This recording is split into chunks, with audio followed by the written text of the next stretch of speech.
মহাভারত শুধু একটি মহাকাব্য নয়, এটি মানব জীবনের নীতি, ধর্ম, অধর্ম, রাজনীতি ও কূটনীতির এক বিরাট কাহিনী। এই মহাযুদ্ধে বহু যোদ্ধা মৃত্যু হয়েছে, কিন্তু সব মৃত্যুই শাস্ত্রসম্মত যুদ্ধনীতি মেনে ঘটেনি। কিছু যোদ্ধা নির্মূল হত্যা বা অধর্ম যুদ্ধনীতির মাধ্যমে নিহত হয়েছিলেন। নিচে আমরা বিস্তারিতভাবে জানব সেই ঘটনাগুলি। ১. অভিমন্যুর হত্যা। অর্জুনের পুত্র অভিমন্যু ছিলেন অতি সাহসী। কুরুক্ষেত্র যুদ্ধে সপ্তদশ দিনে তিনি চক্রব্যূহে প্রবেশ করেন। অভিমন্যু ব্যূহ ভেদ করতে পারলেও বের হতে জানতেন না। তখন কৌরব পক্ষের একসঙ্গে ৭ জন মহারথী দ্রোণ, কর্ণ, দুঃশাসন, অশ্বত্থামা, কৃতবর্মা, কৃপাচার্য ও শল্য অভিমন্যুকে একসঙ্গে আক্রমণ করেন। অভিমন্যুর রথ ভেঙে দেওয়া হয়, অস্ত্র কেড়ে নেওয়া হয়। নিরস্ত্র অবস্থায় তিনি বীরত্বের সঙ্গে লড়াই করেন। শেষে দুঃশাসনের পুত্র গদা দিয়ে অভিমন্যুর মাথায় আঘাত করে তাকে হত্যা করে।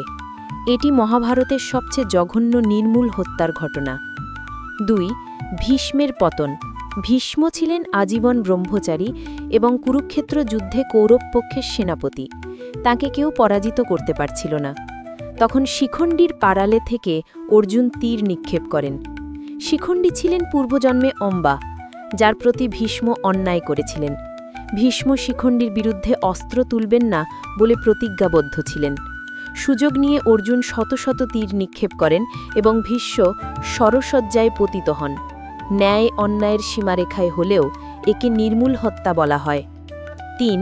জয়দ্রথের হত্যা। অভিমন্যুর হত্যার মূল কারণ ছিলেন জয়দ্রথ, কারণ তিনিই অভিমন্যুর পেছনে কৌরবদের ঢুকতে বাধা দিয়েছিলেন। অর্জুন প্রতিজ্ঞা করেছিলেন সূর্যাস্তের আগে জয়দ্রথকে হত্যা করবেন, না হলে অগ্নিকুণ্ডে প্রবেশ করবেন। কৃষ্ণ তার রথ দিয়ে সূর্যকে আড়াল করে দেন, ফলে জয়দ্রথ ভেবে নেন সূর্যাস্ত হয়ে গেছে। তখন তিনি আনন্দে রণক্ষেত্রে বেরিয়ে আসেন। কৃষ্ণ সূর্যকে আবার প্রকাশ করেন আর অর্জুন তৎক্ষণাৎ তীর নিক্ষেপ করে তার মস্তক ছিন্ন করেন। কৌশল অবলম্বনে হলেও এটি একরকম নির্মূল হত্যা। ৪. দ্রোণাচার্যের পতন। দ্রোণ ছিলেন কৌরব পক্ষের গুরু ও সেনাপতি।